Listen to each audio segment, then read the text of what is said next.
Oxford Bookworms, Stage 4. Dr. Jekyll and Mr. Hyde, by Robert Louis Stevenson. Retold by Rosemary Border.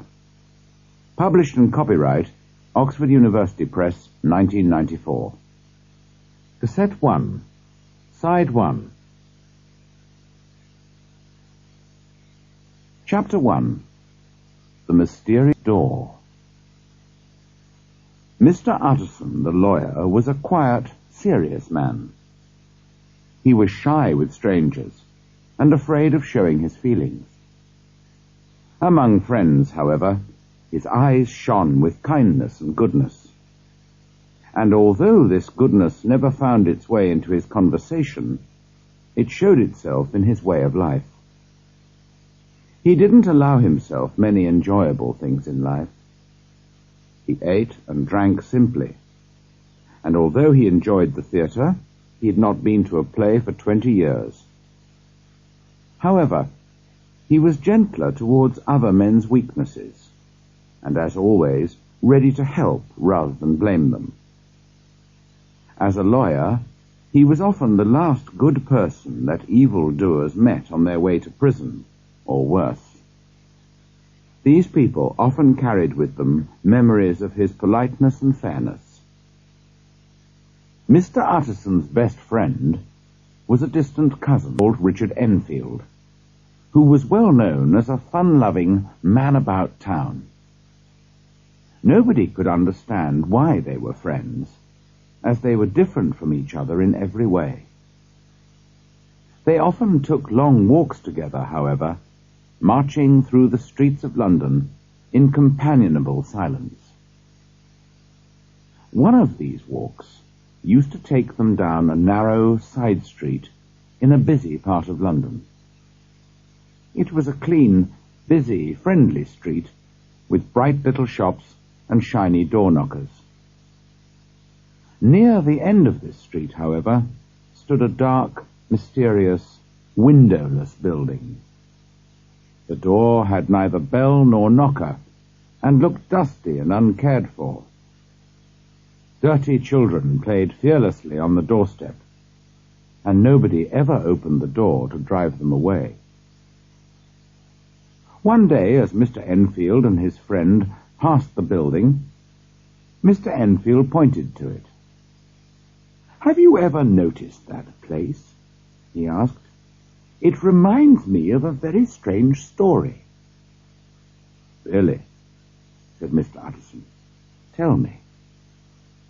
"Well," began Enfield, "I was coming home about 3 o'clock on a black winter morning when suddenly I saw two people. The first was a short man who was walking along the street, and the second was a little girl who was running as fast as she could. Well, the two bumped into each other, and the child fell down. Then a terrible thing happened. The man calmly walked all over the child's body with his heavy boots, and left her screaming on the ground. It was an inhuman thing to do. I ran after the man, caught him, and fetched him back. There was already a small crowd around the screaming child. The man was perfectly cool, but he gave me a very evil look, which made me feel sick in my stomach. The child's family then arrived, and also a doctor. The child had been sent to fetch the doctor for a sick neighbor, and was on her way home again. "The child is more frightened than hurt," said the doctor. And that, you would think, was the end of the story. But you see, I had taken a violent dislike to the short man. So had the child's family. That was only natural.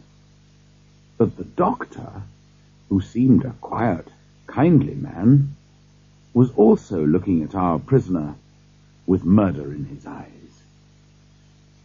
The doctor and I understood each other perfectly. Together we shouted at the man, and told him we would tell this story all over London so that his name would be hated. He looked back at us with a proud, black look. "Name your price," he said. We made him agree to £100 for the child's family. With another black look, the man led us to that door over there. He took out a key and let himself into the building. Presently he came out and handed us £10 in gold and a cheque for £90 from Coutts's bank. The name on the cheque was a well-known one. "See here," said the doctor doubtfully.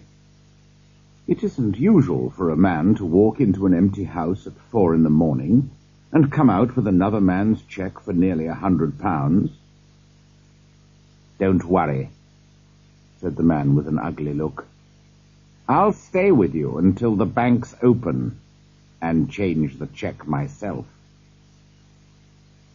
So we all went off, the doctor and the prisoner and myself, and spent the rest of the night at my house. In the morning, we went together to the bank. Sure enough, the cheque was good, and the money was passed to the child's family. "Well, well," said Mr. Utterson. "Yes," said Enfield, "it's a strange story. My prisoner was clearly a hard, cruel man. But the man whose name was on the cheque was well known all over London for his kind and generous acts. Why would a man like that give his cheque to a criminal?" "And you don't know if the writer of the cheque lives in that building?" asked Mr. Utterson. "I don't like to ask," said his friend. "In my experience, it's not a good idea to ask too many questions in case the answers are ugly, violent ones. But I've studied the place a little. It doesn't seem like a house. There's no other door, and the only person who uses that door is the man I've just described to you. There are 3 windows on the side of the house which look down onto a small courtyard. The windows are shut, but they're always clean. There's a chimney, too, which is usually smoking, so somebody must live there." The 2 men continued on their walk. Then Utterson broke the silence. "Enfield," he said, "you're right about not asking too many questions. However, I want to ask the name of the man who walked over the child." "Very well," said Enfield. "He told us his name was Hyde." "What does he look like?" "He's not easy to describe, although I remember him perfectly. He's a strange-looking man. He's short, but has a strong, heavy body. There's something wrong with his appearance, something ugly and unpleasing. No, something hateful. I disliked him at once." Mr. Utterson thought deeply. "Are you sure he used a key?" he asked. "What do you mean?" asked Enfield in surprise. "I know it must seem strange," said his friend, "but you see, if I don't ask you the name on the cheque, it's because I know it already." "Well, why didn't you tell me?" said his friend rather crossly.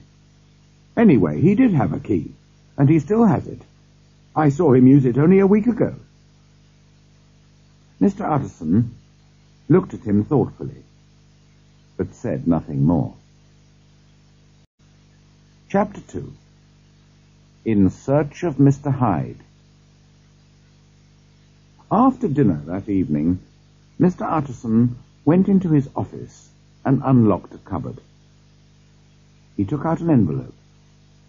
It contained the will of Dr. Henry Jekyll, and was written in the doctor's own handwriting.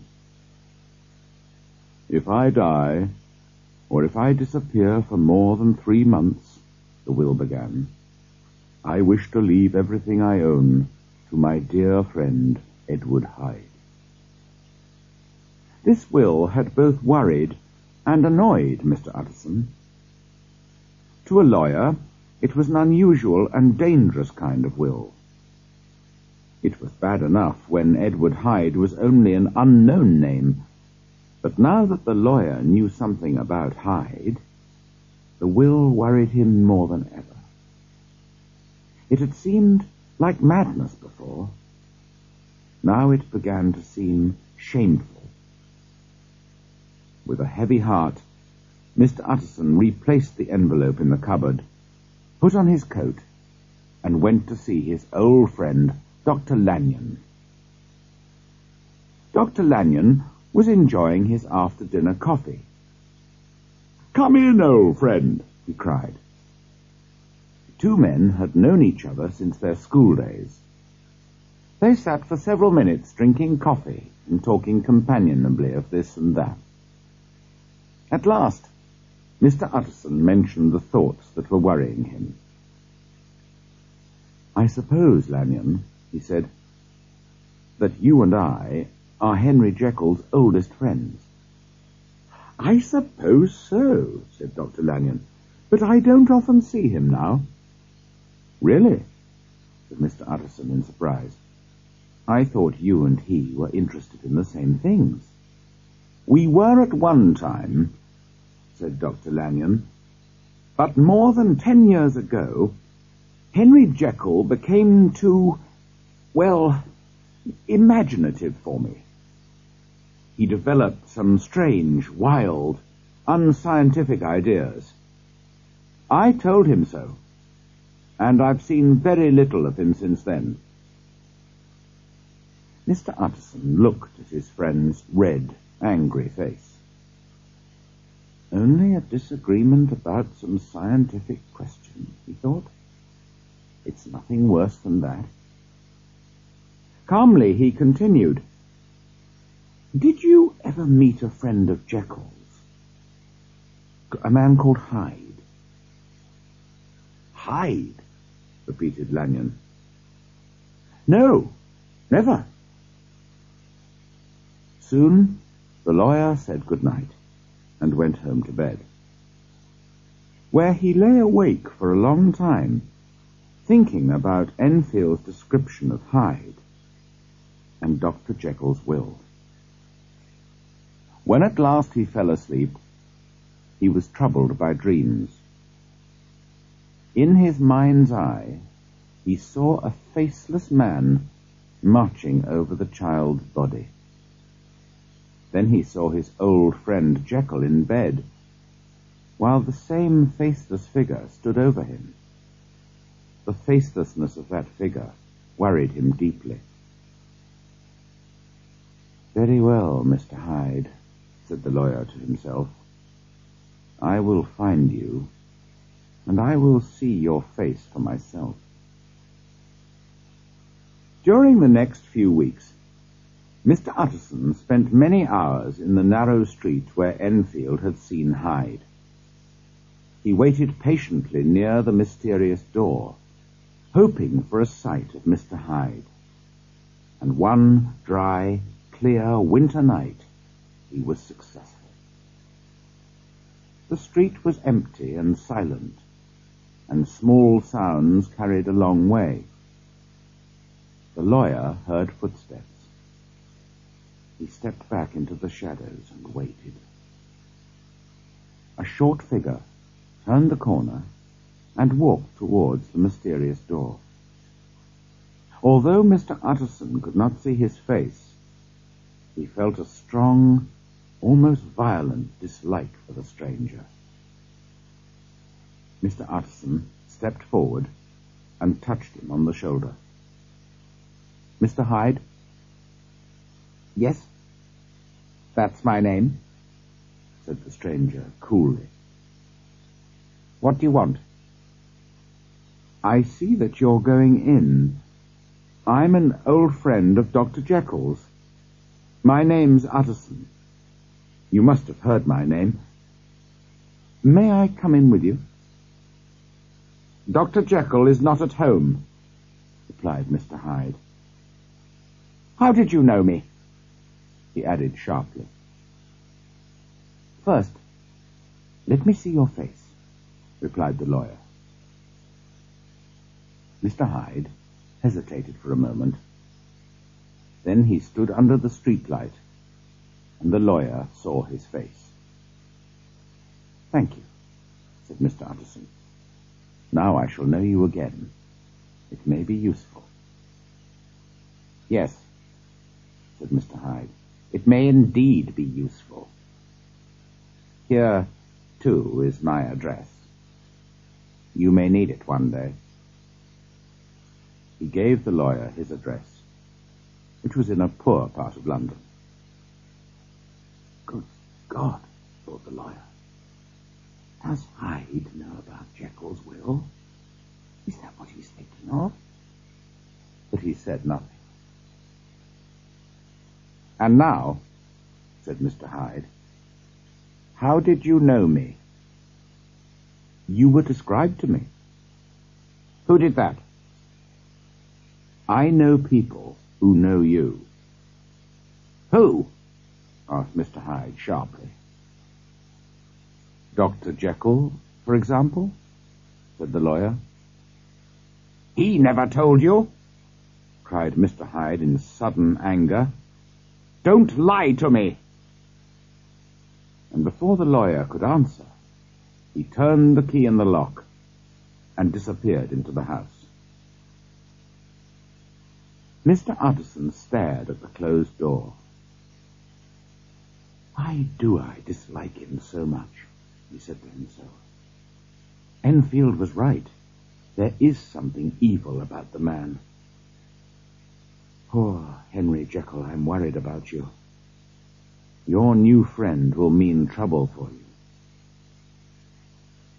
Round the corner from the narrow street, there was a square of handsome old houses. One of these was Dr. Jekyll's house, and Mr. Utterson knocked at the front door. The servant answered and told him that Dr. Jekyll was not at home. "I saw Mr. Hyde go in by the laboratory door in the street at the back of the house," said the lawyer. "That's right, Mr. Utterson," replied the servant. "Mr. Hyde has his own key and comes and goes when he likes. We have orders from Dr. Jekyll to obey him." Mr. Utterson walked home more worried than ever. A fortnight later, Dr. Jekyll gave a dinner party for a few old friends. Mr. Utterson was among them, and he remained after the others had left. "I've been wanting to speak to you for some time, Jekyll," said the lawyer, "about your will." Dr. Jekyll was a tall, well-made man of 50, with a smooth, kindly face. "My poor friend," he said, "you do worry unnecessarily, you know. Like poor Lanyon when I told him about my new ideas. Imaginative rubbish, he called them. I'm very disappointed in Lanyon." But the lawyer did not want to talk about Dr. Lanyon. "You know, I've never agreed with your will," he continued. "You've told me often enough," said his friend sharply. "Well, I've learnt something about your friend Hyde," continued the lawyer. The colour of the doctor's handsome face changed from pink to greyish-white. "I don't want to hear any more," he said. "You don't understand. I'm in a very difficult, painful situation." "Tell me everything," said Mr. Utterson, "and I'll do my best to help you." "You're very kind, but this is a private matter. I'll tell you one thing. I can get rid of Mr. Hyde any time I want. You must understand, however, that I take a great interest in poor Hyde. I know you've seen him. He told me. And I'm afraid he wasn't very polite to you. But I really do care about him. And if anything happens to me, I want you to promise to make sure that he inherits my money. I cannot pretend that I shall ever like him, said the lawyer. I'm not asking you to like him, said his friend. I only ask you to help him when I'm gone. I promise, said Mr. Utterson sadly. Chapter 3. The Carew Murder. One night in London, nearly a year later, a servant girl was sitting at her bedroom window, looking out at the moonlit street. She saw a tall, handsome old man with white hair coming along the street, and a shorter, younger man walking towards him. The old man spoke politely to the younger one. He seemed, the girl said later, to be asking his way. Then the girl looked more closely at the younger man and recognized him. It was Mr. Hyde, she said later. He once visited my master. Mr. Hyde, the girl said, was carrying a heavy stick. He was playing with it impatiently as he listened to the old man. Then suddenly he seemed to explode with anger. He was like a madman, the servant girl said. He shook his stick at the old man, who stepped back in surprise. Then he hit the old man violently with the stick and knocked him to the ground. He beat the helpless body again and again.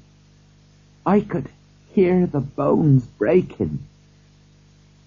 It was so terrible that I began to feel ill. Then everything went black, and I don't remember anymore. It was 2 o'clock in the morning before she was conscious again and able to call the police. The murderer had disappeared, but the dead man was still lying on the ground with the murder weapon beside him. The stick had broken in the middle, and one half still lay beside the murdered man. The police decided that the murderer had carried away the other half. A gold watch and a purse were found in the dead man's pockets, but no cards or papers, except a letter addressed to Mr. Utterson. A policeman brought this letter to the lawyer the next morning. Together, they drove to the police station where the body had been taken. A police inspector showed him the body. Yes, I recognize him, said Mr. Utterson heavily. He is Sir Danvers Carew. Thank you, sir, said the inspector. And do you recognize this? He showed Mr. Utterson the broken stick and told him the servant girl's story. Mr. Utterson knew the stick at once. That's Henry Jekyll's stick, he said to himself. I gave it to him long ago. Is this Hyde a short, evil-looking man? He asked. That's how the servant girl described him, sir, agreed the inspector. Come with me, said Mr. Utterson to the inspector. I think I know where he lives. Mr. Utterson led him to the address on Mr. Hyde's visiting card. It was in a poor part of London, in a dirty street full of cheap bars and eating houses. This was the home of Henry Jekyll's favourite friend, the man who would inherit Jekyll's £250,000. An old servant opened the door. Under her silvery hair was a smooth face with a false smile and evil eyes. But she was polite enough. "Yes," she said, "Mr. Hyde lives here, but he's not at home. My master came in very late last night. He left again after only an hour." "Was that unusual?" asked the inspector. "Not at all," replied the servant. "He's often away, and frequently stays away for months at a time." "We would like to see his flat," said Mr. Utterson. "Oh, I can't do that, sir," began the servant. "This gentleman is a police inspector," said Mr. Utterson. "Ah," said the servant, looking unnaturally pleased about it. "Mr. Hyde's in trouble. What's he done?" Mr. Utterson and the inspector looked at each other. "He doesn't seem a very popular person," said the inspector. He turned to the servant. "Now please let us in, and we'll have a look around." Mr. Hyde had only 2 rooms in the house. These were extremely comfortable and in excellent taste, with beautiful pictures on the walls and rich carpets on the floor. Everything was wildly untidy, however, and the fireplace was full of half-burnt papers. Among these, the detective found part of a checkbook. He also found the other half of the murder weapon. "Excellent," he said. "Now, let's visit the bank and see if they recognize this checkbook." Sure enough, the bank held several £1,000s in an account in the name of Edward Hyde. "We've got him now, sir," said the inspector. "We've got the murder weapon, and we've got his checkbook. Now we only need his description on the wanted notices." This was not so easy. There were no photographs of the wanted man, and no 2 people could agree about his appearance. They all agreed on one thing, however. "An evil man, sir," the servant girl said. "You could see it in his face."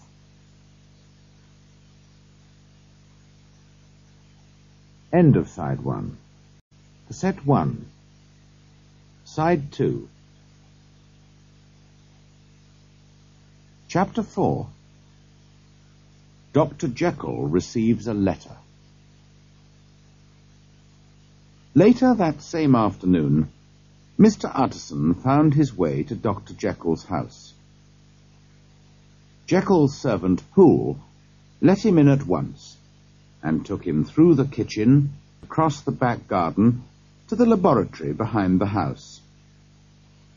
It was the first time that Mr. Utterson had seen his friend's laboratory, and he looked around curiously. The old servant led Mr. Utterson through the laboratory and up some stairs to the doctor's private study above. This was a large room with tall, glass-fronted cupboards, a large mirror, and a big, businesslike table. A good fire burned in the fireplace, and beside it sat Dr. Jekyll, looking white and ill. In a thin, tired voice, he welcomed his friend. "Have you heard the news?" said Mr. Utterson after the old servant had left. "The newsboys were shouting about it in the street," Dr. Jekyll said. "A terrible business." "Let me ask you something," said the lawyer. "Sir Danvers Carew was my client. But you are my client too. And I want to know what I'm doing. You haven't tried to hide the murderer, have you?" "Utterson, I promise you," cried the doctor. "I promise you I'll never see him again. I've finished with him forever. And now, indeed, he no longer needs my help. You don't know him like I do. He's safe, quite safe. Believe me, nobody will ever hear of Hyde again." The lawyer listened with a serious face. He did not like his friend's feverish, excited look.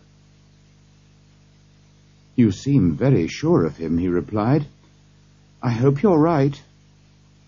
If he is caught and comes to trial, your name may be mentioned." "I'm absolutely sure of him," answered Jekyll. "I can't tell you how I know, but I'm certain. But can you please advise me about one thing? I've received a letter, and I don't know whether to show it to the police. May I leave it in your hands, Utterson?" "You're afraid, I suppose, that the letter will lead the police to Hyde?" asked the lawyer.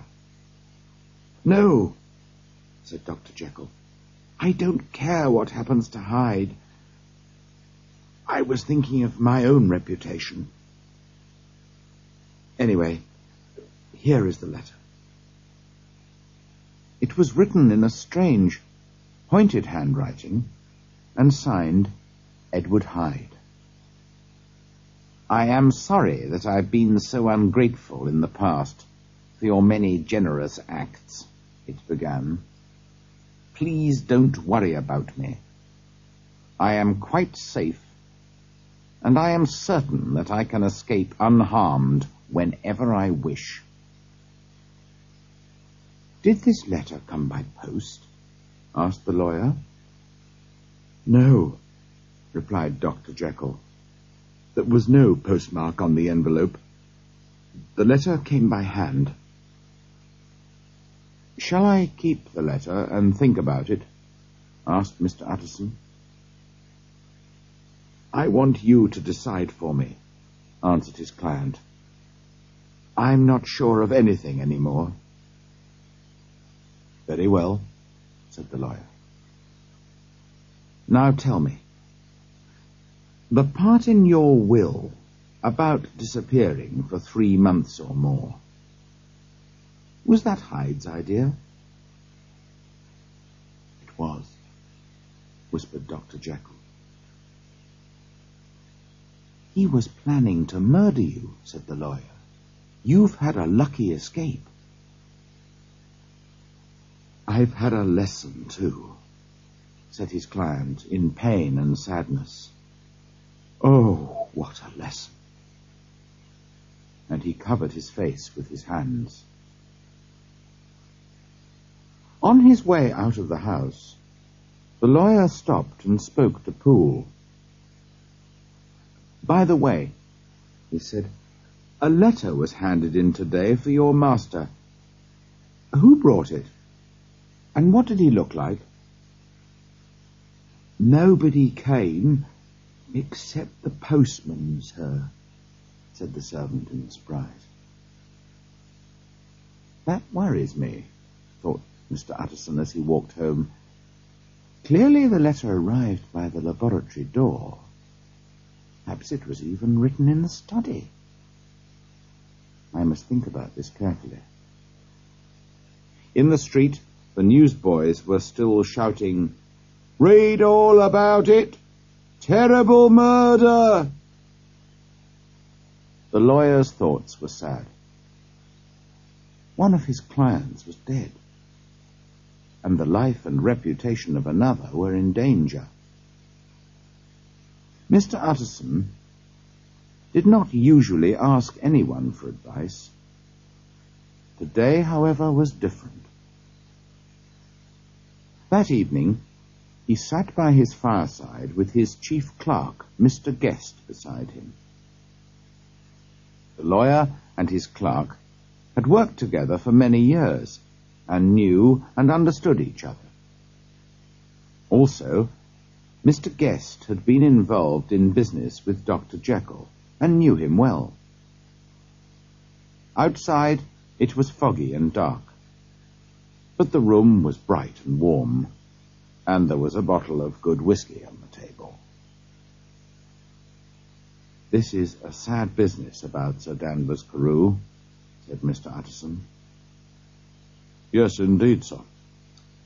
The murderer was a madman, of course." "I would like your opinion about that," replied the lawyer. "I have a letter from the murderer here."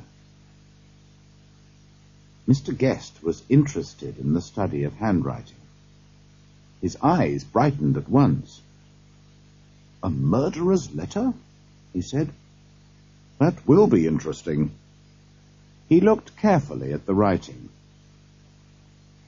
"Not a madman, I think," he said. "But what unusual handwriting." Just then a servant entered with a note. "Is that note from Dr. Jekyll?" asked Mr. Guest. "I thought I recognized the handwriting. Is it anything private, Mr. Utterson?" "Only an invitation to dinner. Why? Do you want to see the letter?" "Just for a moment, please, sir." The clerk put the two letters side by side and studied them carefully. "Thank you, sir," he said. "Very interesting." For a moment, Mr. Utterson hesitated, wondering and worrying. At last he put his thoughts into words. "Why did you look at the two letters together?" he asked.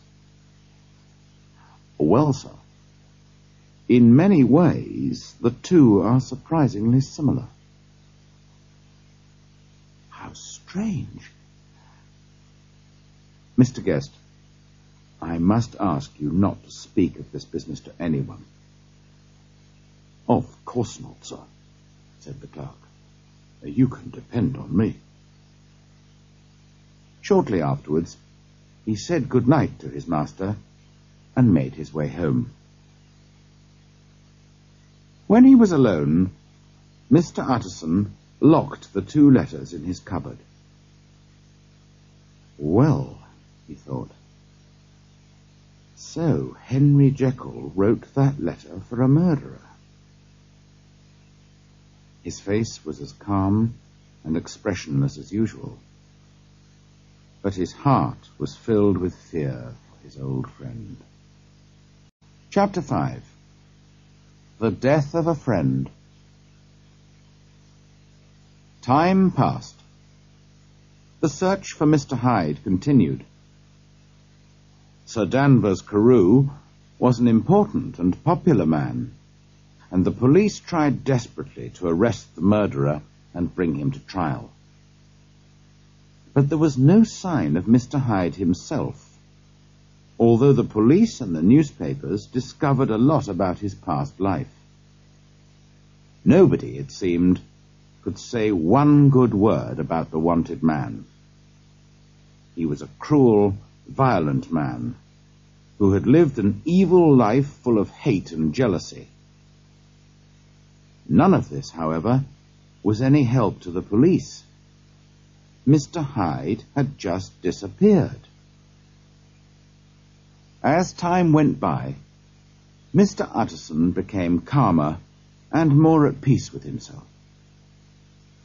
He was truly sorry that his client, Sir Danvers Carew, was dead, but he was also very glad that Mr. Hyde had disappeared. As for Dr. Jekyll, he too appeared calmer and happier. He came out into the world again. He invited friends to his house and accepted invitations to theirs. He had always been a good and generous man. Now, however, he became a churchgoer too. He was busy. He spent a lot of time in the fresh air, and he looked happy and carefree. For more than 2 months, he was at peace with himself and the world. On the 8th of January, Mr. Utterson was invited to dinner at Dr. Jekyll's house.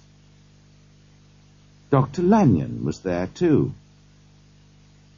This is quite like old times, thought the lawyer as he watched Dr. Jekyll smiling at Dr. Lanyon.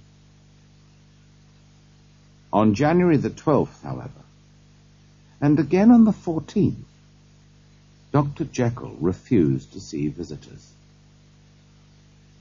"The doctor is not well," explained Poole. "He hopes you will forgive him, but he cannot see anyone." Mr. Utterson called again next day, and again the day after that. After 2 months of almost daily meetings with his old friend, the lawyer felt rather lonely. On the 6th evening, he invited his clerk, Mr. Guest, to dinner with him, and on the 7th night, he went to visit Dr. Lanyon. Dr. Lanyon made him welcome, but Mr. Utterson was shocked by the change in the doctor's appearance. His face, which was usually pink and healthy, was grey and thin, and there was a frightened look in his eyes. He was suddenly an old, sick man. "He looks," said Mr. Utterson to himself, "like a man who knows he's dying." "How are you, Lanyon?" he said. "You don't look well." "I've had a shock, Utterson," replied Dr. Lanyon, "and it will cause my death. I have only a few weeks to live." He paused. "Well, it comes to us all sooner or later. I've had a good life, on the whole." "Jekyll is ill too," said the lawyer. "Have you seen him?"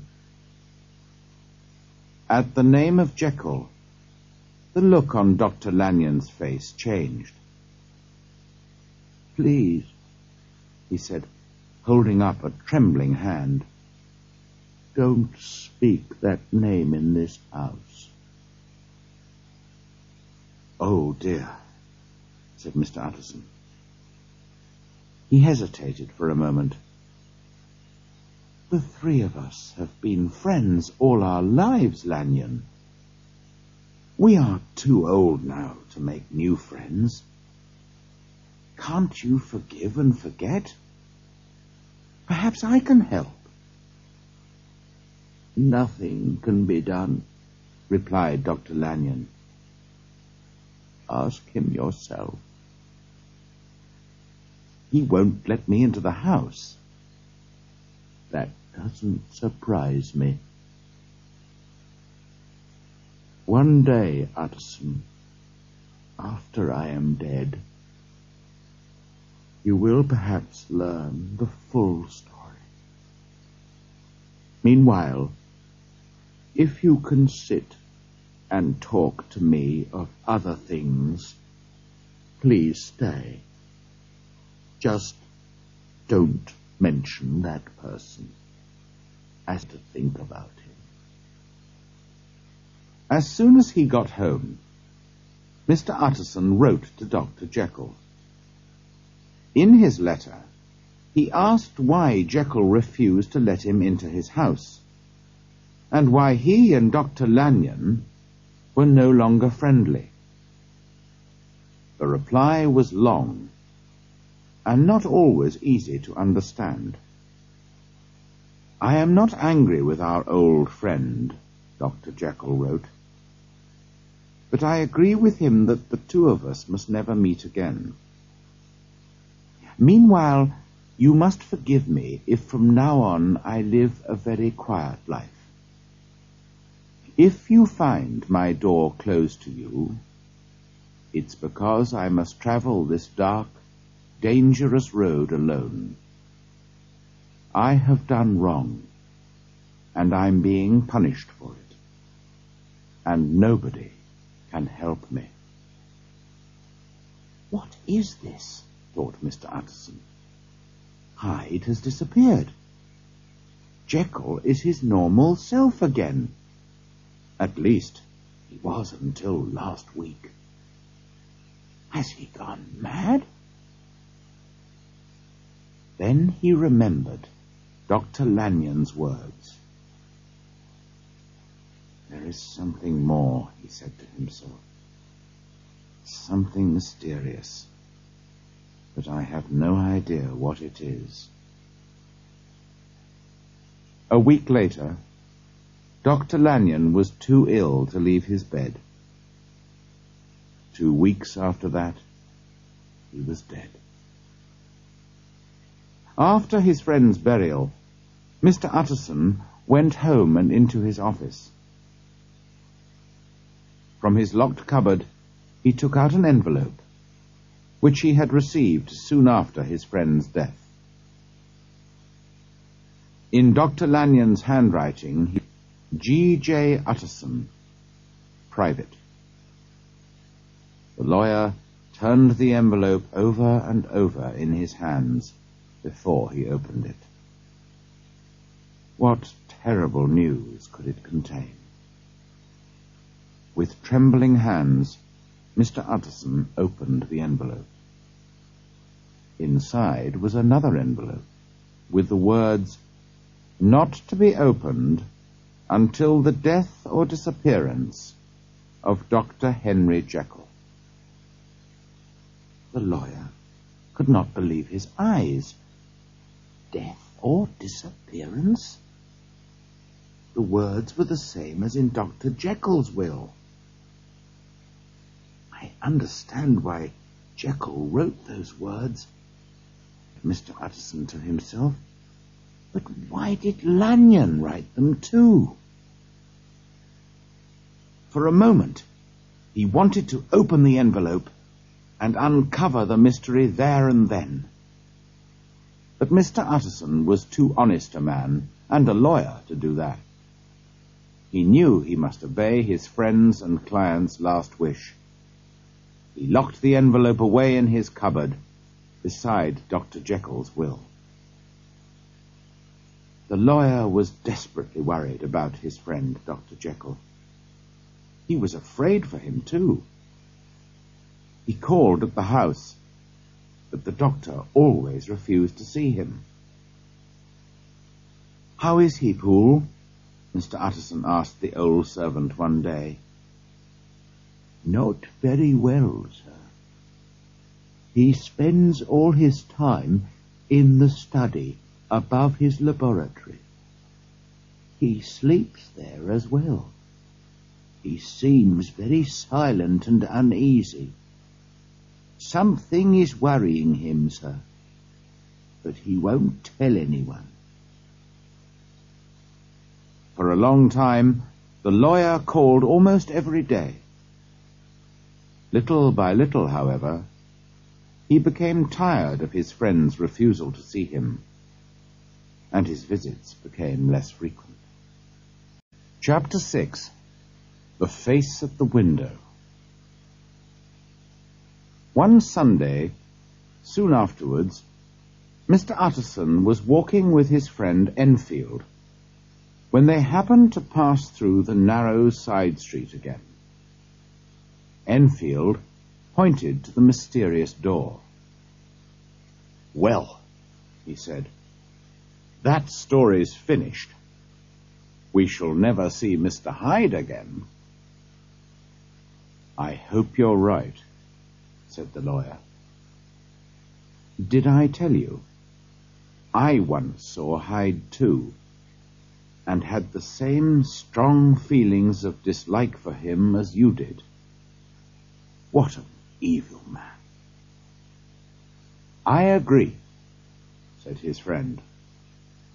"By the way, why didn't you tell me that our mysterious door led to the laboratory at the back of Dr. Jekyll's house? I didn't know then, but I know now." "Well, now that you know, let's go into the courtyard and look up at his window. I must tell you, I'm worried about poor Jekyll. Perhaps the sight of a friendly face will do him good." Overhead, the evening sky was bright, but the courtyard was cool and dark. At an open window of the study, above the laboratory, Dr. Jekyll sat, like a prisoner, staring at the world outside. "I hope you are better, Jekyll," the lawyer called up to him. The doctor shook his head sadly. "I'm not well, Utterson," he said. "I shall not be here much longer. Thank God." "You spend too much time indoors. You ought to get out, into the fresh air, like Enfield and me. By the way, this is my cousin, Mr. Enfield. Come now, get your hat and join us for a quick walk." "You're very kind," said the doctor, "but no, it's quite impossible. I would like to invite you and Mr. Enfield inside, but the place is not very tidy." "Well, then," said the lawyer gently, "we can talk to you from here." "That's an excellent idea," began the doctor with a smile. But suddenly the smile left his face and was replaced by an expression of hopelessness, fear, and horror. The two men below saw it, but only for a second, as the window was shut with a bang. The two men looked at each other, then turned and left the courtyard without a word. In silence they crossed the narrow side street. They did not speak until they came out into a busy, noisy street. Then Mr. Utterson at last turned and looked at his companion, whose face was as pale as his own. The expression on Dr. Jekyll's face had upset them both deeply. "God help him," whispered Mr. Utterson. "God help the poor man." But Mr. Enfield only nodded his head very seriously and walked on without a word.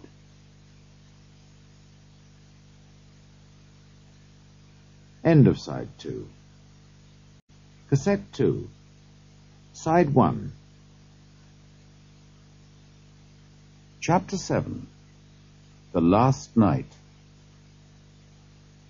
It was now March, and Mr. Utterson was sitting by the fire after dinner, when he was surprised to receive a visit from Dr. Jekyll's servant, Poole. The old man looked pale and frightened. "Mr. Utterson," he said, "something is wrong." "Sit down by the fire and tell me all about it." "The doctor's locked himself up in his study, sir." "That's quite usual, surely," said the lawyer. "You know your master's habits as well as I do. He often shuts himself away from the world." "Yes, but this time it's different. It frightens me, sir. I've been frightened for more than a week now, and I just can't go on any longer." He stopped and stared down at the floor.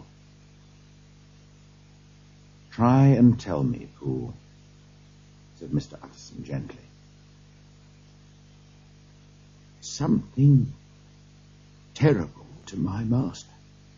Can't explain, but please, sir, can you come with me and see for yourself?"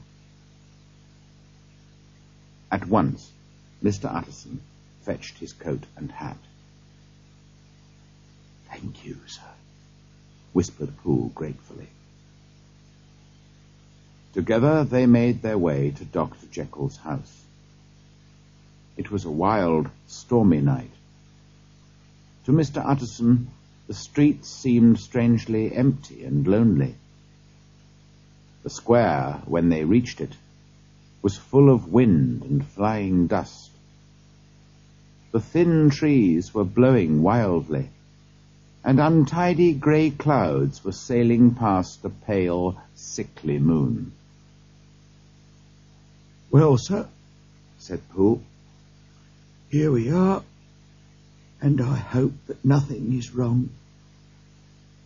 He knocked softly at the front door. The door was open just a little, and a voice from inside asked, "Is that you, Poole?"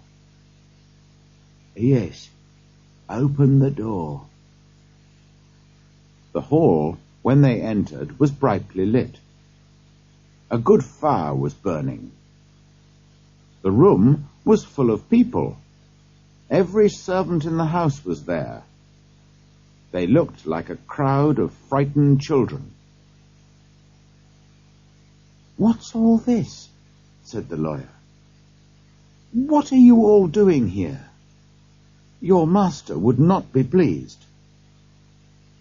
"They're frightened," said Poole simply. No one else spoke. A little servant girl began to cry. "Quiet," said Poole sharply, trying to control his own fear. "Now, fetch me a light, and we'll finish this business at once. Mr. Utterson, sir, please follow me." He led the way across the back garden towards the laboratory. "Come as quietly as you can, sir. I want you to hear, but I don't want him to hear you. And, sir, if he asks you to go inside, don't go." Mr. Utterson's heart gave a little jump of fear, but he bravely followed the servant into the laboratory, to the bottom of the stairs. "Wait here, sir, and listen carefully," whispered Poole.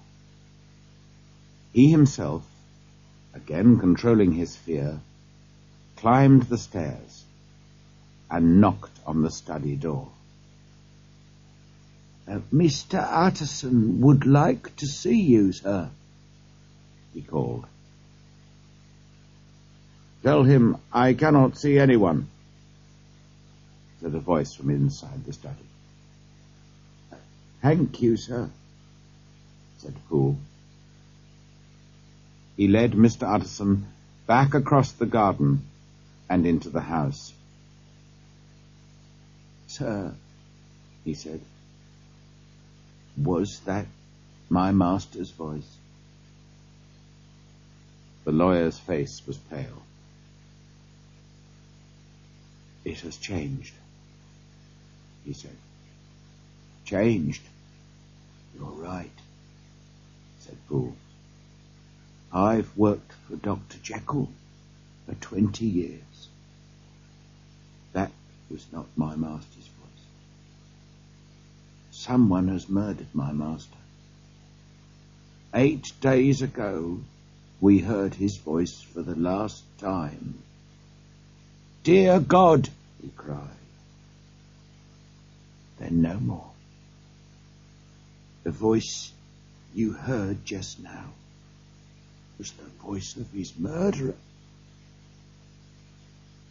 "This is an extraordinary story, my good man," said Mr. Utterson. He tried hard to appear calm. "If Dr. Jekyll has been murdered, why is his murderer still there? What reason could he possibly have for staying?" "Perhaps you don't believe me, sir, but I know what I heard. For a week now, the person or thing in that study has been crying night and day for some special chemical powders. My master was in the habit, when he was particularly busy with his scientific work, of writing orders on pieces of paper and leaving them on the stairs. We've had nothing else this week. Nothing except written orders and a locked door. I've been to every chemist in town in search of these chemicals of his, but they were never right. They weren't pure enough, he said. I had to take them back to the shop and try another chemist. I don't know what these chemicals are, but the person in that study wants them terribly badly." "Did you keep any of these written orders?" asked Mr. Utterson. Poole reached in his pocket and brought out a note. The lawyer read it carefully. It said, "I am returning your chemicals as they are impure and therefore useless. In the year 18... you made up a mixture of chemical powders for Dr. Henry Jekyll. Please search your cupboards for some more of the same mixture and send it to Dr. Jekyll at once. This is very important." "This is a strange note," said Mr. Utterson. "The chemist thought so too, sir," said Poole. "When I took him this note, he cried, 'All my chemicals are pure, and you can tell your master so.' And he threw the note back at me." "Are you sure this is your master's handwriting?" asked Mr. Utterson. "Of course, sir," said Poole. "But what does handwriting matter? I've seen my master's murderer." "Seen him?" repeated Mr. Utterson. "Yes. It was like this. I came suddenly into the laboratory from the garden. I think he had left the study to look for something. The study door was open, And there he was, at the far end of the laboratory. He was searching among some old boxes.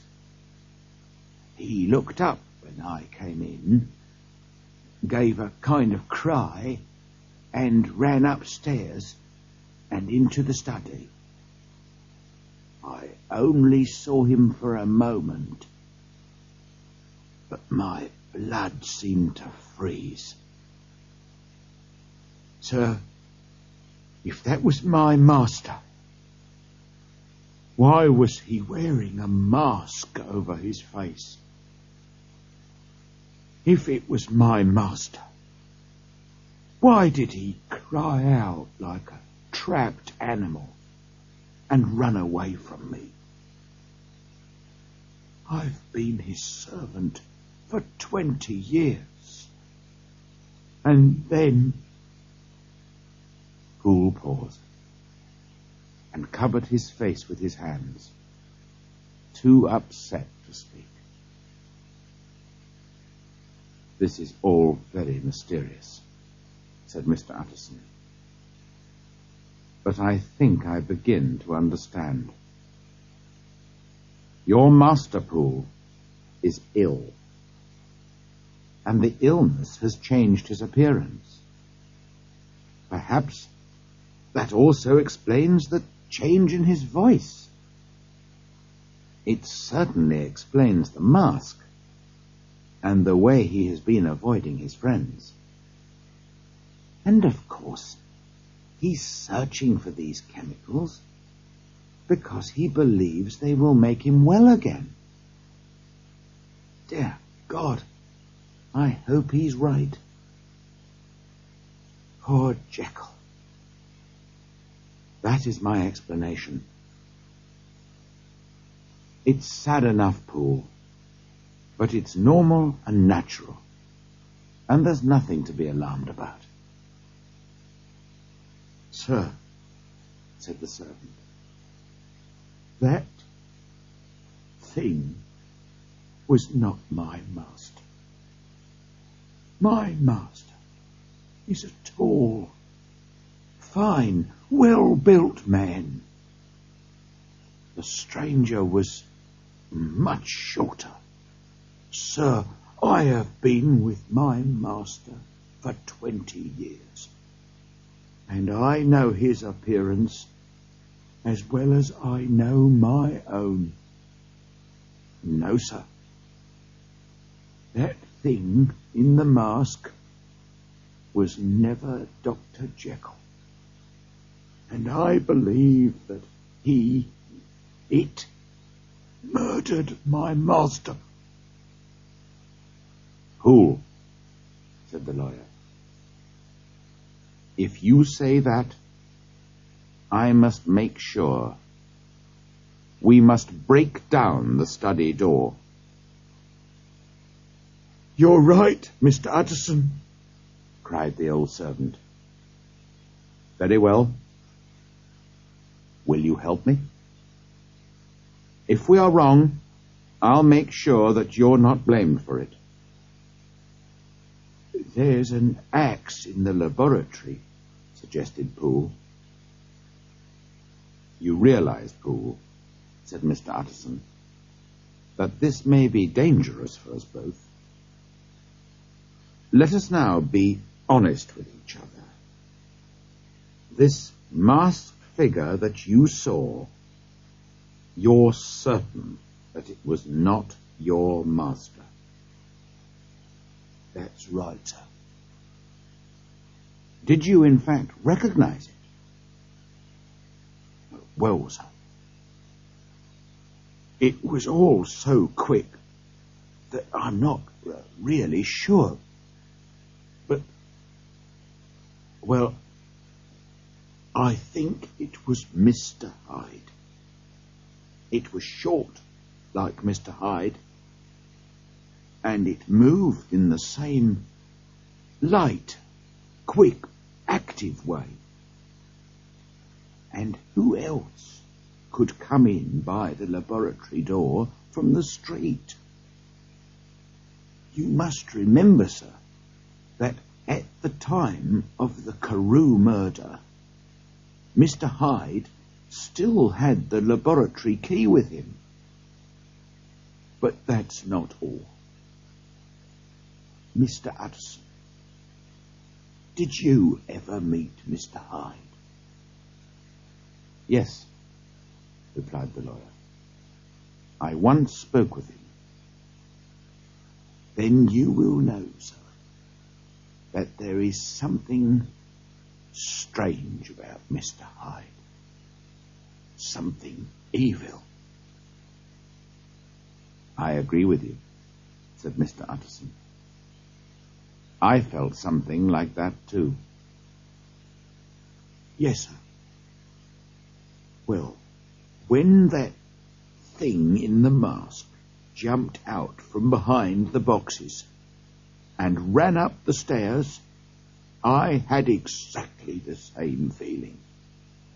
That thing behind the mask was Mr. Hyde. I understand, Poole. And I believe you, said the lawyer slowly. And I believe poor Henry Jekyll has been murdered. I believe, too, that his murderer is still hiding in the study. Now, Poole, let's go and make an end of it. Together, they went out into the back garden. The clouds had covered the moon, and it was now quite dark.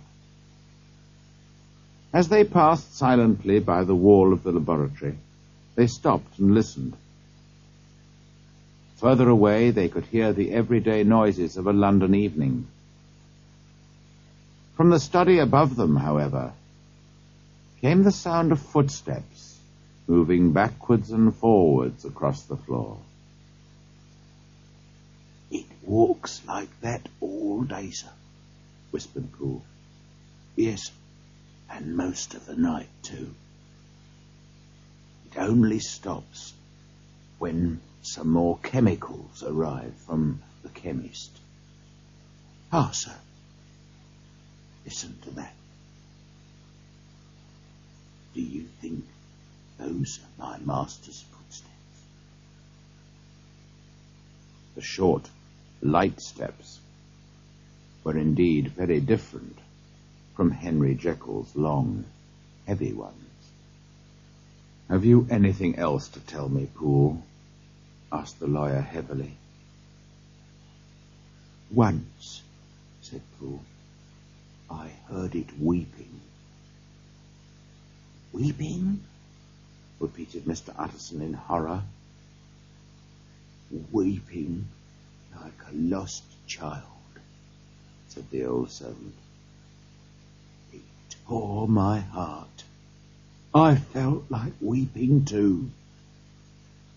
Well, said the lawyer, we have a job to do.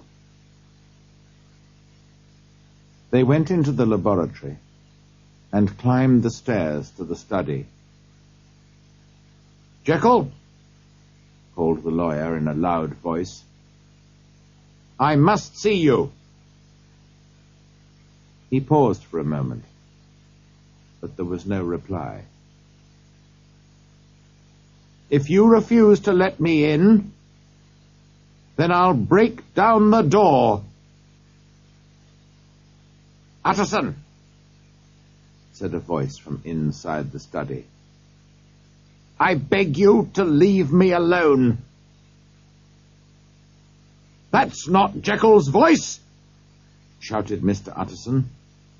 It's Hyde's. Break the door down, Poole. The axe rose and fell. The door shook, and a scream of pure fear, like a trapped animal, rang from the study.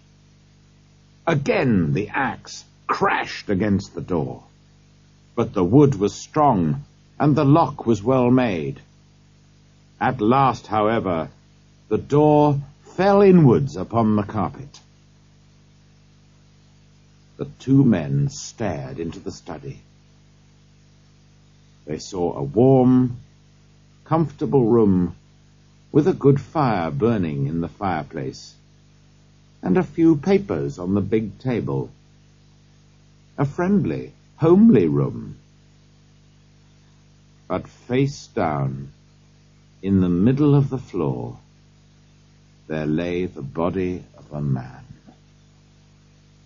The lawyer turned it over on its back and saw the face of Edward Hyde. He was dressed in clothes that were much too large for him, and in his hand he held a small bottle. The lawyer shook his head.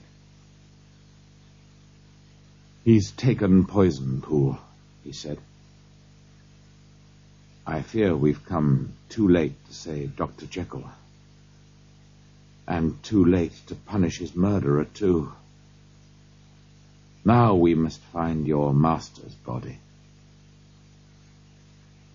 They searched everywhere, but there was no sign of Henry Jekyll, dead or alive. "Perhaps your master has escaped," said Mr. Utterson hopefully. He went to check the door from the laboratory into the narrow side street. It was locked and covered with dust. On the floor nearby, he found a broken key. "It's a long time since anyone opened this door," said Mr. Utterson. "Yes," said Poole, picking up the broken key. "So, how did Hyde get in?" "This is too difficult for me, Poole," said the lawyer. "Let's go back to the study." They searched the study again. "Look, sir," said Poole, pointing to a small table in the corner. There were bottles of liquid and some white powders lying in saucers. "He was testing his chemicals here." One of the doctor's books was lying on the floor. Its cover was torn off. The lawyer picked it up. Dr. Jekyll loved his books and always took great care of them. But he had written all over this one. The handwriting was unmistakable, before tearing it and throwing it on the floor. Then the lawyer noticed the tall mirror on the wall between the glass-fronted bookshelves. "How strange," said Mr. Utterson. "Why did Jekyll want a mirror in his study?" Next, they turned to the desk and found a large packet addressed to Mr. Utterson. The handwriting was Dr. Jekyll's. The lawyer opened the packet, and 3 envelopes fell out onto the floor. The first contained a will. It was like Dr. Jekyll's first will in every way, except one. The doctor had left all his money not to Edward Hyde, but to Gabriel John Utterson. The lawyer looked at the will, then at Poole, and finally at the dead man on the floor. "I just don't understand," he whispered. "Hyde has been here all this time. Why didn't he destroy this will?" He picked up the next envelope. It contained a short note in the doctor's handwriting. Mr. Utterson saw the date. "Poole!" he cried. "This is today's date on the letter. Jekyll was alive here today. He can't be dead. He has run away or is hiding somewhere. And if so, why? If he's alive, can we be sure that Hyde killed himself? We must be careful, Poole, or we may involve your master in some terrible danger. Why don't you read the note, sir? Asked the servant. Because I'm afraid, said the lawyer, in a worried voice. Slowly, he lifted the letter and read. My dear Utterson, if you are reading this, it means that I have disappeared. Please go home and read Lanyon's letter. Afterwards, please read the confession of your unfortunate and unhappy friend, Henry Jekyll. This must be the confession, said Mr. Utterson to himself, picking up the third and largest envelope. He put it in his pocket. Say nothing about these papers, Poole, he said. If your master has died or disappeared, this paper may save his reputation. It's now 10 o'clock. I must go home and study these papers in peace and quiet. But I shall come back here before midnight, and then we shall send for the police. They went out, locking the laboratory door behind them. With a heavy heart, Mr. Utterson walked home to read his letters. Chapter 8. Dr. Lanyon's Letter. Dear Utterson, 4 days ago, on the 9th of January, I received a letter by the evening post. It was in the handwriting of my old friend Henry Jekyll.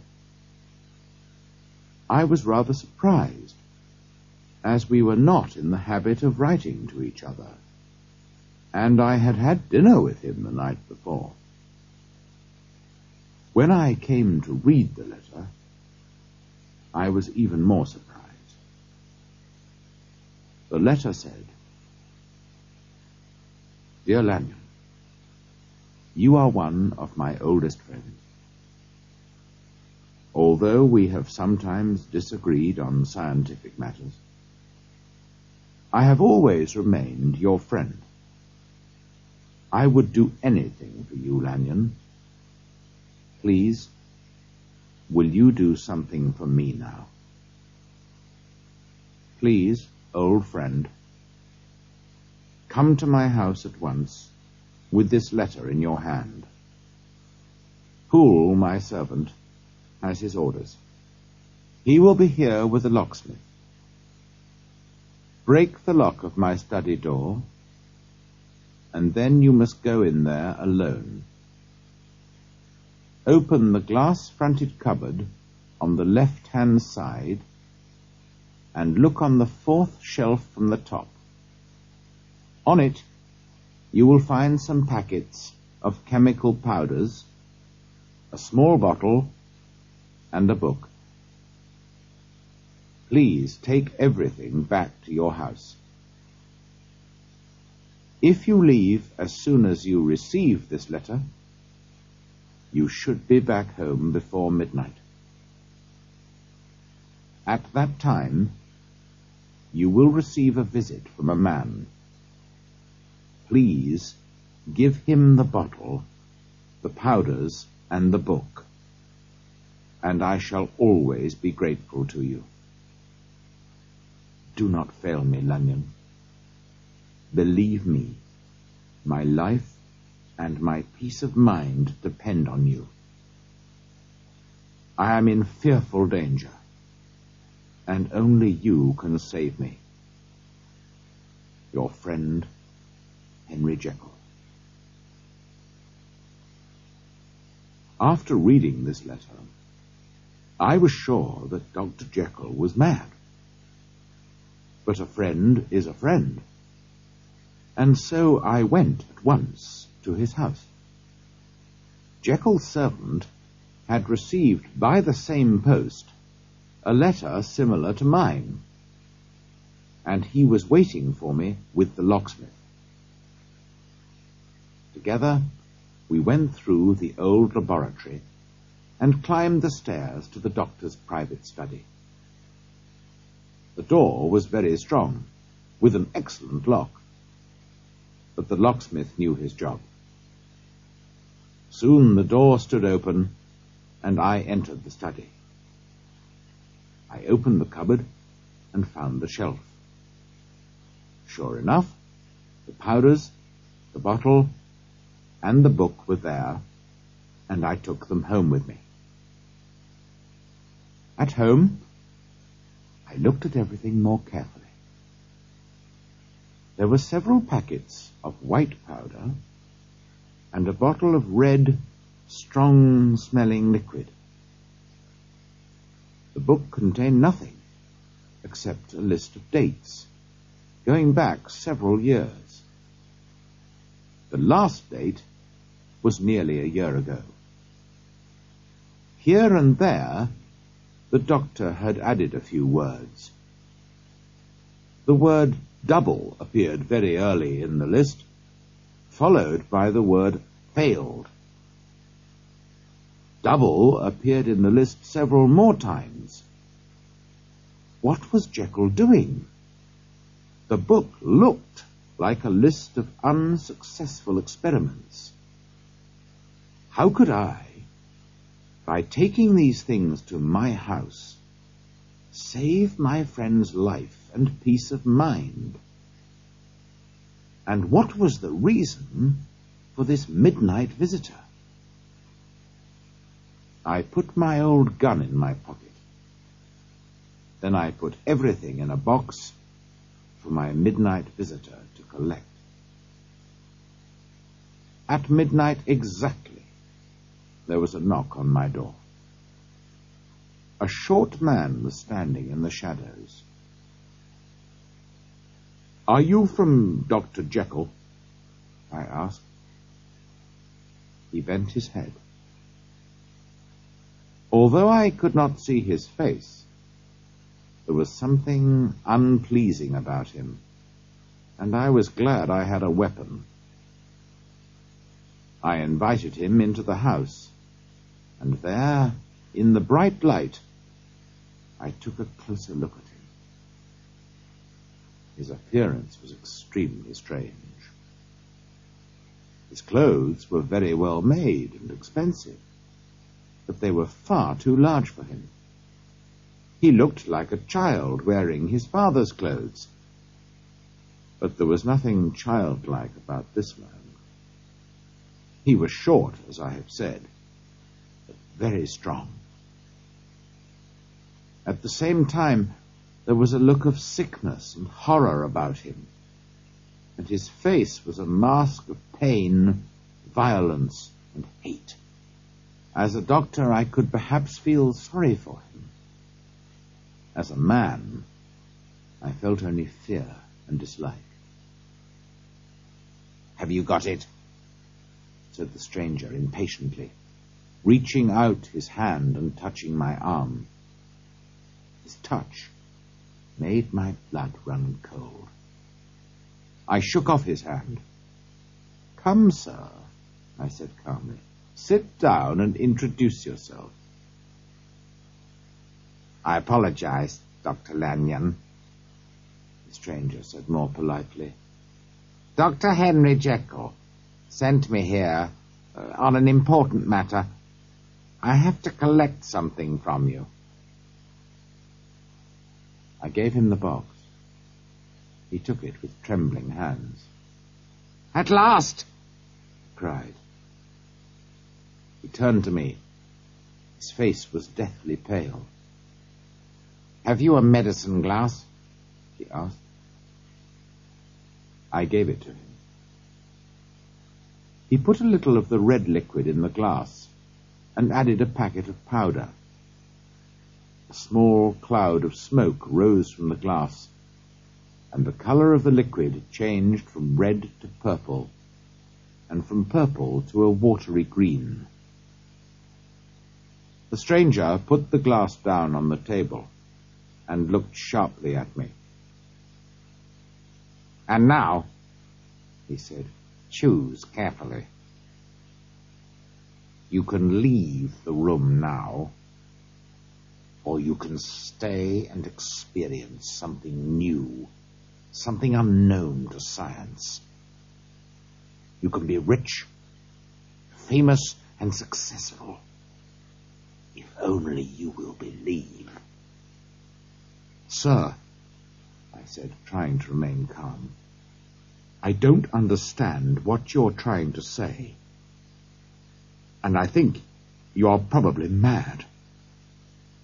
But I will stay." "Very well," said the stranger. "Now remember your promise. You've been an unbeliever all your life. You laughed at Dr. Jekyll's ideas and called them unscientific rubbish. Now see for yourself." He put the glass to his lips and drank the liquid. His whole body shook and jumped, and he almost fell. He held on to the edge of the table, breathing fast through his open mouth. As I watched, his whole body seemed to change. He seemed to become taller, fatter. His face turned black, and its shape began to change. The next moment, I jumped back against the wall, trembling with fear and horror. There, before my eyes, pale and shaken and sick, stood Henry Jekyll. I cannot make myself write down the things that Jekyll, with tears in his eyes, confessed to me that night. Now fear and horror are my only companions. Sleep has left me, and I feel that I have not long to live. As I write, I wonder, did I imagine it all? As a scientist, I cannot believe it. But I saw it happen with my own eyes. I will say just one thing more, Utterson. The evil thing that came into my house that night, as Jekyll told me, was known by the name of Hyde, and was wanted by the police for the murder of Sir Danvers Carew. Hasty Lanyon. With fear in his heart, Mr. Utterson put away Dr. Lanyon's letter, and then opened the confession of Dr. Henry Jekyll.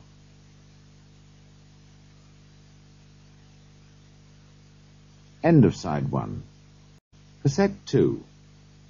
Side 2. Chapter 9. Dr. Jekyll's Confession. I was born in the year 18... I inherited a large fortune, a strong, healthy body, and an excellent mind. I was naturally hard-working, and soon I was extremely successful in my chosen work as a scientist. Although I was still young, important people came to me for advice. At an age when most young men are going out and having fun, I was behaving like a grey-haired old man. This was not easy for me. The outside world saw a serious, hard-working doctor. Behind this quiet character, however, was an active, fun-loving young man about town. This, of course, was nothing to be ashamed of, but I did not realize that at the time. I was ashamed, and I soon learned to keep my two lives separate. I was not dishonest in any way. Both these people were me. The serious, successful young doctor was me, and the wild, fun-loving, irresponsible young man was me too. I thought about this for a long time, and slowly I realized that I was not extraordinary in this. Every man has two sides to his character. He is two people. They live together, often uncomfortably, in the same body. How fantastic, I thought, if I could separate these two characters and give my fun-loving side his freedom.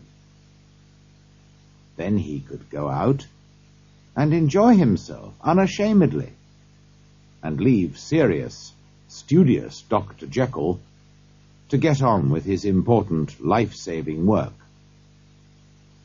Was it possible, I wondered, to find a drug that could give each side of my character its own separate face and body? After much thought and careful study, I believed I had found the answer. I had read many scientific books and spent many hours in my laboratory searching for the right mixture of chemicals to make my drug.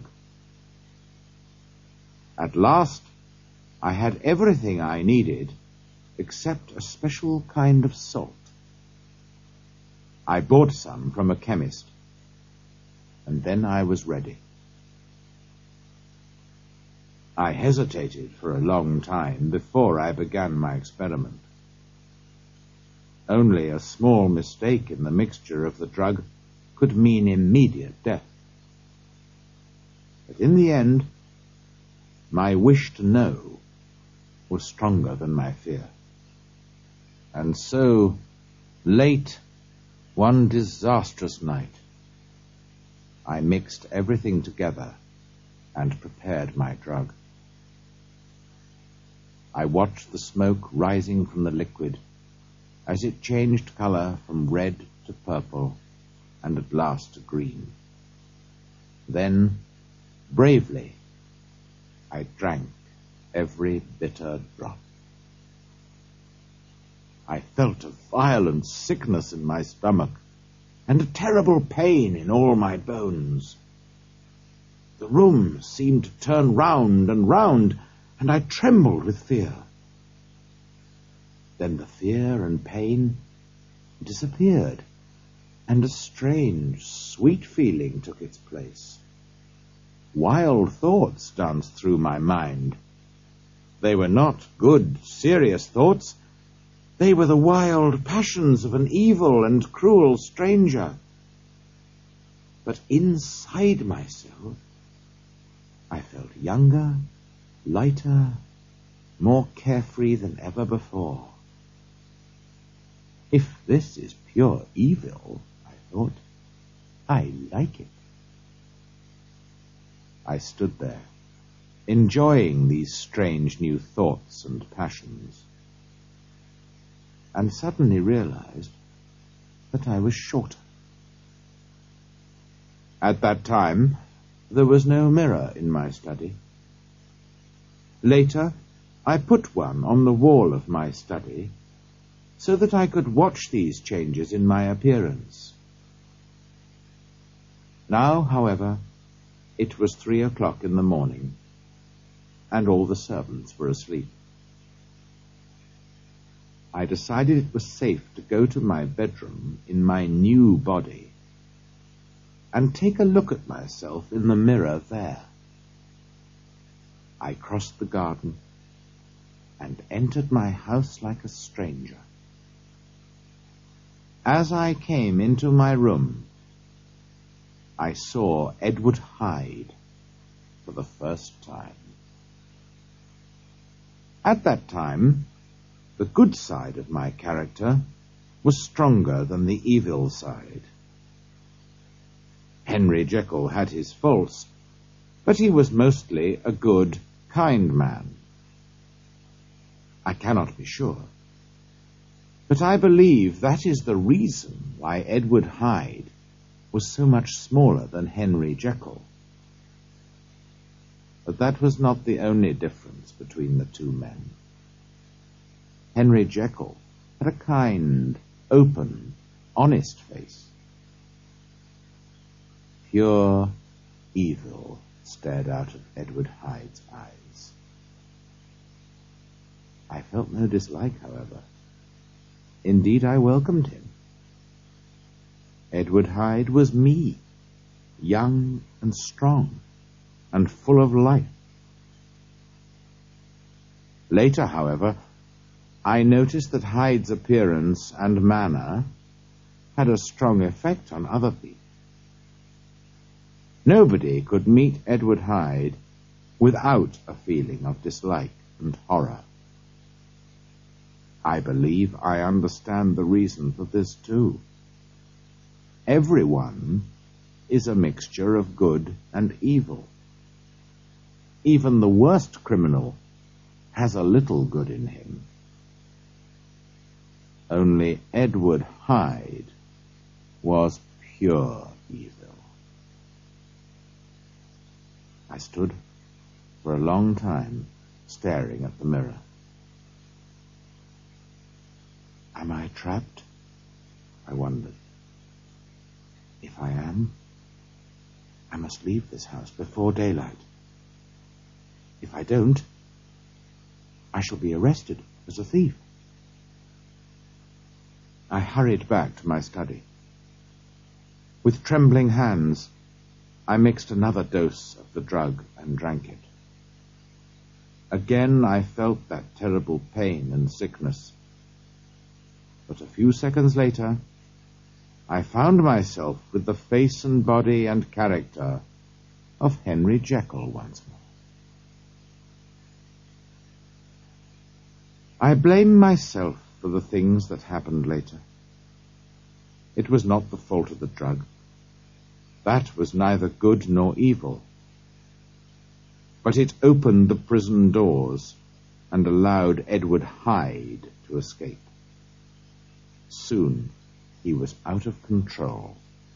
He, you will remember, was wholly evil. Dr. Jekyll was not wholly good, however. He was a normal man with normal faults and weaknesses, and Hyde was too strong for him. I welcomed Hyde, therefore. I arranged everything very carefully. I bought a flat in a poor part of London, where I kept Hyde's clothes and employed a servant to do the housework. I took a dose of the drug whenever I wanted to forget my old, quiet, serious self for a time. In those early days, God forgive me, I thought it was all very amusing. Dr. Jekyll was well known. Nobody knew Hyde, however, and in his body I was free to do as I wished. I will not go into details about my adventures and shameful acts as Hyde. Jekyll remained as good and kind as ever, and always did his best to undo the harm that Hyde did. But as time went by, Jekyll became less and less able to control Hyde. One night, Hyde injured a child in the street. and a passer-by saw him. That passer-by was your cousin. I recognized him when the two of you came to my window. Your cousin caught Hyde, and an angry crowd collected. They asked for money for the child's family. In the end, in order to escape, Hyde had to give your cousin a check in the name of Jekyll. I learned my lesson from this, and opened a new bank account in the name of Hyde. I even gave Hyde different handwriting. I was sure I was safe, but I was wrong. 2 months before the murder of Sir Danvers Carew, I went out on one of my evil adventures. Before I went to bed, I took a dose of the drug and became Dr. Jekyll once more. I woke up in bed the next morning with a strange feeling that something was wrong. I looked around the room, then down at my hand. Henry Jekyll's hand was large, white, and well-made, but the hand I saw that morning on the bed cover was thin, bony, greyish-brown, and hairy. It was the hand of Edward Hyde. Sick with horror, I stared at it. I was Henry Jekyll when I went to bed, I thought. And now I am Edward Hyde. What possible explanation can there be? And more important, how can I get to my study and take the drug? Then I realized that the servants were quite used to the comings and goings of Hyde. I put on Hyde's clothes and marched confidently through the house.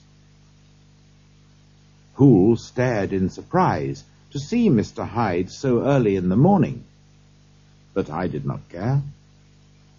10 minutes later, Dr. Jekyll had returned to his own shape and was sitting down pretending to eat breakfast. Too worried to eat, I sat there thinking hard about my situation. I realized that in recent weeks, Hyde had become bigger and stronger, both in body and character. What will I do, I thought, if Hyde takes control? I thought about the drug.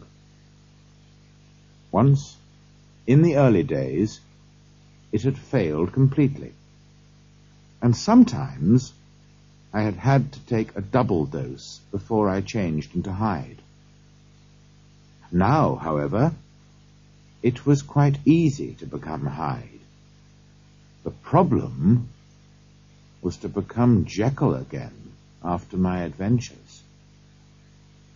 My good self and my evil self were fighting for my mind and body, and my evil self was winning.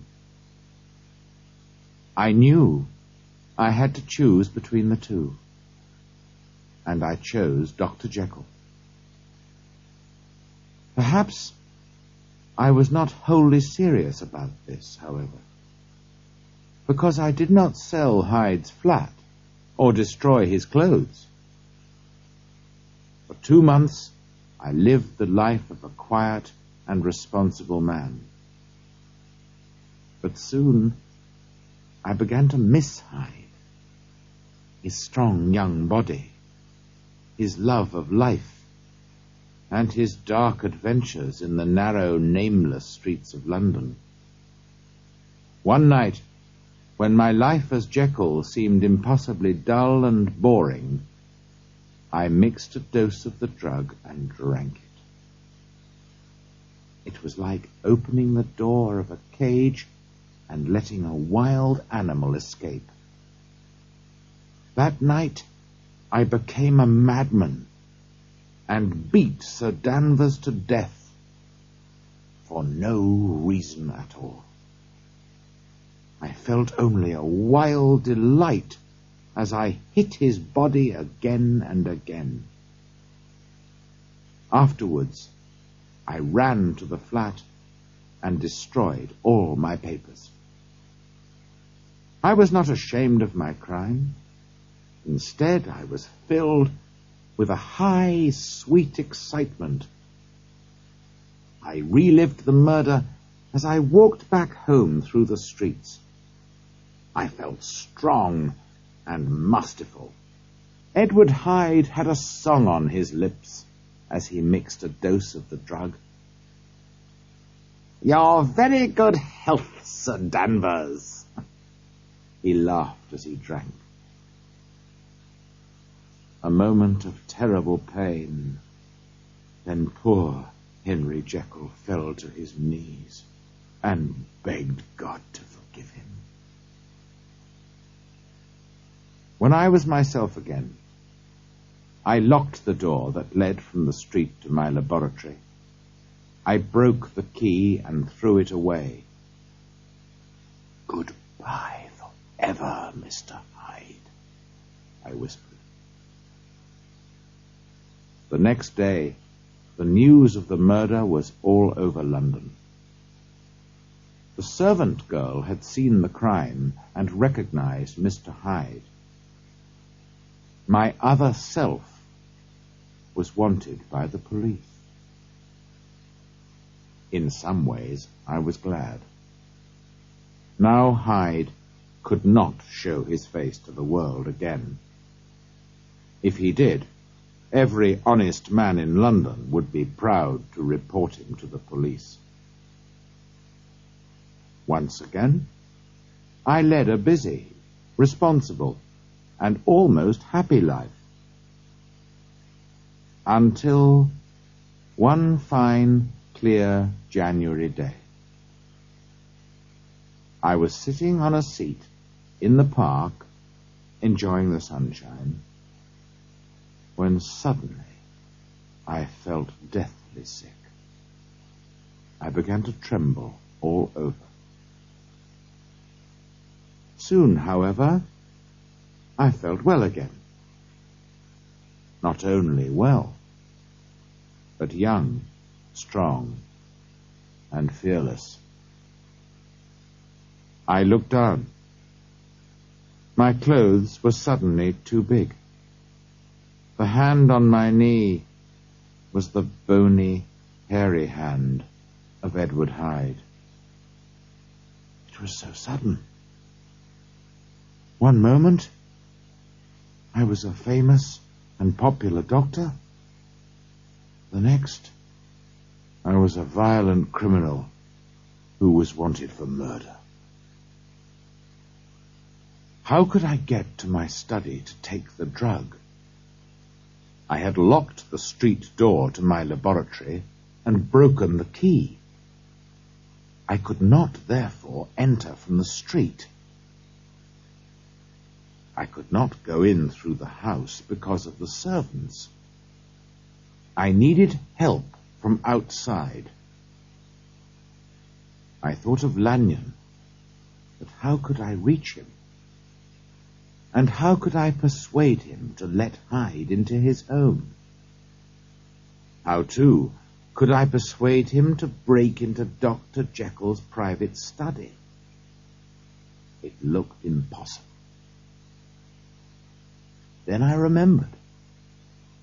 My appearance was unrecognizable, but my handwriting was unchanged. I could still write a letter in Dr. Jekyll's name. Calling a passing taxicab, I ordered the driver to drive to a hotel quite near Lanyon's house. Of course, Jekyll's clothes were much too large for my body, and I had trouble in climbing into the cab. The driver noticed my strange appearance and could not help laughing. I gave him such a black look, however, that the smile froze on his face. In my desperate fear and danger, I was like a pain-maddened animal, ready to kill or wound at any moment. I wanted to pull the driver from his seat and murder him then and there. But I was clever, too. My life depended on my coolness, and I fought to control my murderous passions. We reached the hotel. I paid the driver and went inside, holding up my too large trousers. The servants smiled when they saw my strange appearance. I stared angrily at them, and their smiles disappeared at once. I gave my orders, and they led me to a private room and brought me some writing paper and a pen. Hyde in danger of his life was a new experience for me. I write he because I find it hard to write I. He was not human. His only feelings at that time were fear and hate. Hyde was wholly evil, but he was not stupid. He knew that his life depended on 2 letters, one to Lanyon and one to Poole. If he failed, he would die. Carefully, he wrote the letters and sent a servant to post them. After that, he sat all day by the fire in the private room. There, too, he had dinner, brought by a frightened waiter. At last, when darkness had covered the city, he sat in the corner of a closed taxicab. "Just drive round," he ordered, and the driver drove backwards and forwards through the streets of London. Then, when Hyde thought the driver was beginning to suspect something, he sent the taxicab away and continued on foot. He was a strange figure in his too large clothes, with fear and hate staring out of his eyes. He walked along, talking to himself. Once a woman spoke to him. "Will you buy my matches, sir?" she begged. Hyde hit her across the face, and she ran away in fear. My plan was successful, and when I arrived in Lanyon's house, I took the dose of the drug that returned me to my normal appearance. Immediately afterwards, I felt deeply ashamed. Perhaps it was Lanyon's horror that made me feel like that. I do not know. But I hated myself, and I was conscious of an important change in my feelings. I was no longer afraid of the police. I was afraid of Hyde himself. The thought of his short, strong, hairy body and his evil, cruel, wholly selfish mind filled me with horror. Exhausted by the horrors of that day, I slept heavily. I woke in the morning feeling weak and shaky, but quite normal. I still hated and feared the thought of the wild animal inside me, and I had not forgotten the desperate dangers of the day before. But I was at home and close to my drugs, and I was most deeply grateful for my escape. I was walking across the garden after breakfast, enjoying the clear, wintry air, when suddenly my body was again torn by those indescribable feelings which I always experienced after a dose of the drug. I only just reached my study before I was again burning and freezing with the violent passions of Hyde. With feverish speed, I mixed the drug. This time, I had to take a double dose to return to my old shape. And then, only 6 hours later, the pains returned and I had to repeat the dose. From that day onwards, the situation worsened. I needed larger and more frequent doses in order to stay in Jekyll's body. The pains came unexpectedly, but most of all when I was asleep. I was afraid to go to bed, or even to sleep for a few moments in my chair. If I did so, I always woke as Hyde. Soon, Jekyll was a sick man, feverish and weakened by pain and fear. As Jekyll grew weaker, Hyde became stronger than ever. He burned with hate for everybody and everything. And Hyde and Jekyll now hated each other with equal passion. Jekyll hated Hyde because Hyde was evil and inhuman, and because Hyde was stronger than he was. Jekyll lived in fear of waking up and finding himself in Hyde's body with all Hyde's evil passions. Hyde hated Jekyll for a different reason. His fear of death, the punishment for murder, drove him to the hiding place of Jekyll's body. But he hated this prison, and was always fighting to escape from Jekyll's mind and body, and take control. He also hated Jekyll's weakness and his sad, hopeless condition. Most of all, he hated Jekyll's dislike of him. This was why Hyde sometimes did things to annoy Jekyll. He tore the doctor's books and wrote all over them. He burned his letters and even destroyed a picture of the doctor's dead father. Only Hyde's fear of his own death stops him from killing me. His love of life is terribly strong, and he knows that if he kills me, he too will die. I almost feel sorry for him. It is useless to continue this confession. The final disaster has arrived, and will put an end to my punishment. I shall soon lose my own face and character forever. I have only a few doses of the drug left. I sent Poole to the same chemist to fetch some more chemicals. When he brought them, I mixed a dose of the drug. The liquid smoked and changed from red to purple, but it did not turn green. I drank it and looked in the mirror, but there was no effect. Edward Hyde's face still stared back at me.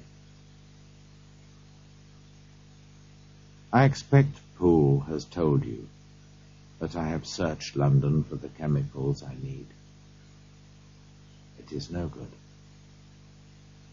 I have decided that the first chemicals I bought were not absolutely pure. By accident, they contained something unknown to myself or to the chemist that prepared them. And that unknown something made my drug effective. So my drug was an accidental discovery that cannot be repeated.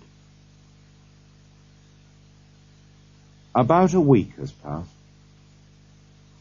I have used the last of the old chemicals, and for the moment I am Henry Jekyll again. But I cannot write much more.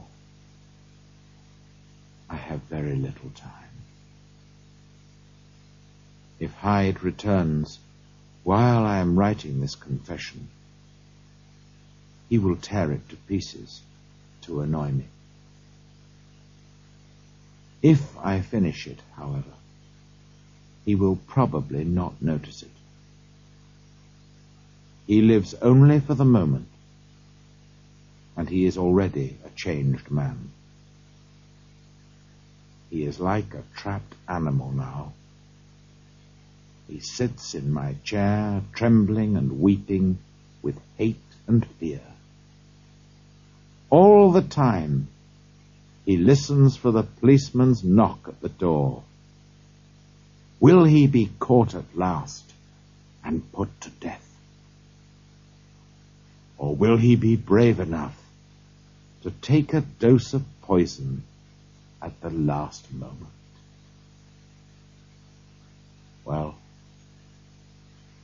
that is not my business.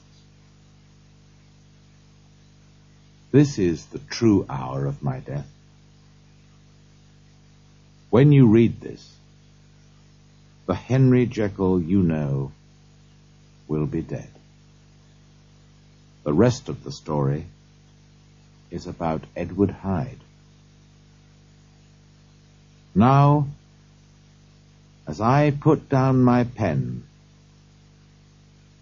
I bring the life of unhappy Henry Jekyll to an end.